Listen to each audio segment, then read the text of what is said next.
Hello everyone. स्वागत है आप सभी का इस नए वीडियो में। आज हम जानने वाले हैं एटम के बारे में। और लेट्स स्टार्ट। एटम क्या होता है? एटम इस दुनिया का सबसे छोटा पार्टिकल होता है और इससे छोटा कुछ और नहीं हो सकता। Let's take one example. मान लीजिए मैंने अपना बाल का टुकड़ा लिया और मैंने टिप ऑफ द हेयर्स को 100 टाइम्स कट कर दिया। उसके बाद उसमें एक पार्टिकल लिया और उसको 100 टाइम्स कट कर दिया।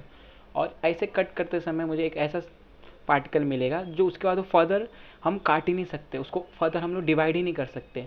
तो वही क्या होता है? हमारा एटम होता है। सो एटम इज़ अनडिविजिबल। एटम को हम लोग सेपरेट नहीं कर सकते क्योंकि एटम ही क्या है? हमारा सबसे स्मॉलेस्ट पार्टिकल है। सो एटम क्या है? हमारा स्मॉलेस्ट पार्टिकल विथ अनडिविजिबल। क्या होता है? एटम क्या होता है? अनडिविजिबल। एटम क्या है? हमारा अनडिविजिबल है। उसके बाद हम डिवाइड नहीं कर पाएंगे उसको। And let's start with the part of the atom. So part of the atom क्या होता है? हमारा न्यूक्लियस होता है और न्यूक्लियस के अंदर क्या होता है? प्रोटॉन्स है, न्यूट्रॉन्स होता है। उसके बाद न्यूक्लियस के बाहर हमारे क्या होता है? इलेक्ट्रॉन्स होता है। सो हमारा जो प्रोटॉन होता है वो क्या होता है? पॉजिटिवली चार्ज होता है। एंड न्यूट्रॉन्स को हमारा कोई चार्ज नहीं होता, न्यूट्रल होता है। एंड इलेक्ट्रॉन्स क्या होता है? हमारा नेगेटिवली चार्ज होता है। अभी हम लोग जो हमारे न्यूक्लियस और इलेक्ट्रॉन को हम लोग डायग्राम में शो करते हैं। हमारे एटम कैसा दिखता है? हमारा एटम ऐसा दिखता है कुछ। और बीच में क्या है? हमारा ये न्यूक्लियस है। इस न्यूक्लियस के अंदर क्या होता है? प्रोटॉन और न्यूट्रॉन होता है। तो ये क्या हमारा?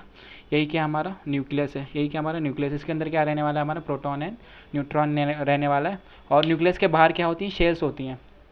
लाइक सोलर सिस्टम में जैसे बीच में हमारा सन होता है और आजू बाजू में क्या होता है? उसके प्लैनेट्स होते हैं। तो वैसे ही हमारे बीच में क्या है? न्यूक्लियस होता है। आजू बाजू हमारे ऑर्बिट्स हैं। तो ऑर्बिट्स लाइक सेल्स। ऑर्बिट मतलब सेल्स हो रहे हैं इधर। तो हमारे 4 सेल होते हैं। पहले सेल का नाम है हमारा के सेल। दूसरे सेल का नाम है हमारा एम सेल। तीसरे सेल का नाम है हमारा एन एंड ओ। जो के सेल में हमारे सिर्फ कितने इलेक्ट्रॉन आ सकते हैं? 2 इलेक्ट्रॉन आ सकते हैं। एम सेल में कितने इलेक्ट्रॉन आ सकते हैं? 8 आ सकते हैं। एन सेल में 18 आ सकते हैं। एंड ओ सेल में हमारे कितने? 36 आ सकते हैं। सो हमारा इलेक्ट्रॉन ये हो गया। ये हमारा क्या है? हमारा ये इलेक्ट्रॉन है जो कि क्या करेगा? ये बाहर के शेल में क्या करेगा? चक्कर लगाता रहेगा, घूमते रहेगा। Like planet revolving around the sun and moon is revolving around the earth. Like that हमारे इलेक्ट्रॉन भी क्या रहेंगे? लगातार घूमते रहने वाले हैं।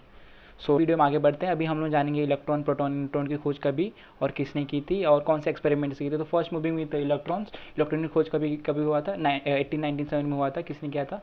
सर जे थॉमसन ने किया था। और कौन सा एक्सपेरिमेंट ने किया था? कैथोड रे एक्सपेरिमेंट्स इन्होंने किया था। And moving with proton. Proton की खोज 1917 में हुआ था बाई अर्नेस्ट रुदरफोर्ड। और एक्सपेरिमेंट कौन था? एक्सपेरिमेंट था हमारा गोल्ड फॉइल एक्सपेरिमेंट था। एंड नाउ न्यूटन की खोज कभी हुई थी? न्यूटन की खोज 1932 में हुई थी by James Chadwick.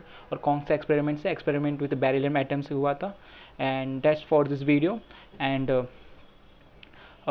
in further videos I will be explaining this experiment in detail. So watch that video also. And thank you for watching this video. Stay tuned, stay alert, and keep learning and keep exploring the things